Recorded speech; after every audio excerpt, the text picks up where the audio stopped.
한 청년이 길을 걸어가는데 머리에 물이 떨어집니다. 청년은 물이 떨어지는 자리에 근처에 있던 화분을 옮겨 놓습니다. 식당에서 점심 식사를 하던 청년은 자신에게 다가온 떠돌이 개를 보고 먹던 밥을 나눠줍니다.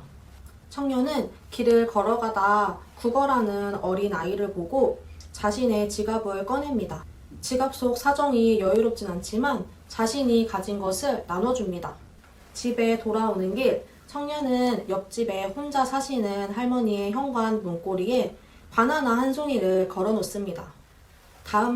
그 다음 날도 청년은 화분을 확인하고 떠돌이개에게 밥을 주고 구걸하는 아이를 도와주며 옆집 할머니의 현관 문고리에 음식을 걸어 놓습니다. 매일 이렇게 해서 청년이 얻는 것은 무엇일까요? 청년은 아무것도 얻는 게 없습니다. 부자가 되지도 않습니다. 또 TV에 나와 유명해지는 것도 아닙니다. 그냥 조용히 아무도 모르게 자신이 가진 것을 베풀 뿐입니다. 그러던 어느 날 구걸하던 어린아이가 보이지 않습니다. 그때 교복을 입고 책가방을 맨 아이가 달려옵니다. 청년의 배품을 통해 학교를 다니게 된 것입니다. 화분에는 꽃이 피어 나비가 날아들고 떠돌이개는 청년을 자신의 주인으로 생각합니다. 청년은 행복을 보게 되고 보다 깊은 깨달음을 얻으며 사랑을 느낍니다. 또 돈으로 살 수 없는 것들을 얻습니다. 오늘 큐티 본문에서 잠언 기자는 지혜로운 자가 알아야 할 일에 대해 이야기합니다. 창조주 하나님으로부터 지혜를 얻은 자는 어떻게 행동해야 할까요? 오늘의 본문 27절, 28절 말씀입니다. 내 손이 선을 베풀 힘이 있거든 마땅히 받을 자에게 베풀기를 아끼지 말며 내게 있거든 이웃에게 이르기를 갔다가 다시 오라 내일 주겠노라 하지 말며 주변 사람들을 향해 베푸는 것을 아끼지 말라고 말합니다. 그렇다면 누구에게 베풀어야 할까요? 마땅히 받을 자는 또 누구일까요? 성경에서는 고아와 과부, 나그네와 같은 사람을 말하고 있습니다. 이들은 우리 주변에 현재 어려움에 처해 있고 외롭고 힘들고 연약하고 가난한 자들을 뜻합니다. 왜냐하면 하나님의 마음이 언제나 그들을 향해 있기 때문입니다. 예수님의 시선은 늘 연약한 자에게 향해 있으며 가난한 자에게로 발걸음을 옮기십니다. 저에게도 이런 하나님의 마음이 부어진 때가 있었는데요. 22살 때였습니다.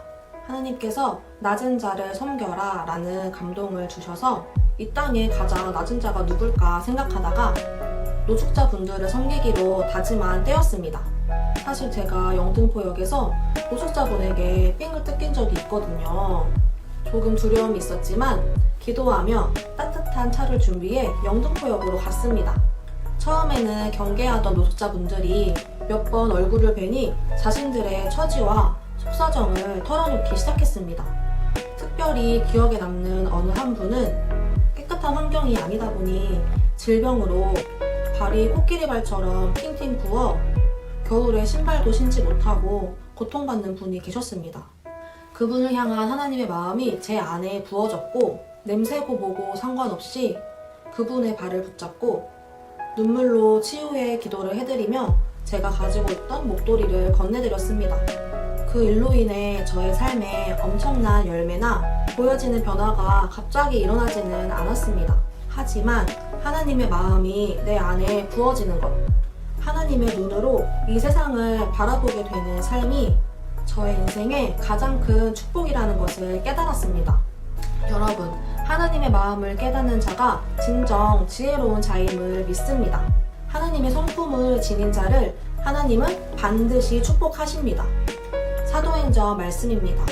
주는 것이 받는 것보다 복이 있다 하심을 기억하여야 할지니라. 또 누가복음에서는 주라 그리하면 너희에게 줄 것이니 곧 훌이 되어 누르고 흔들어 넘치도록 하여 너희에게 안겨주리라. 아멘. 나의 것을 아까워하지 않고 베풀기를 즐거워하는 뉴송처치 여러분 되시기를 주님의 이름으로 축복합니다.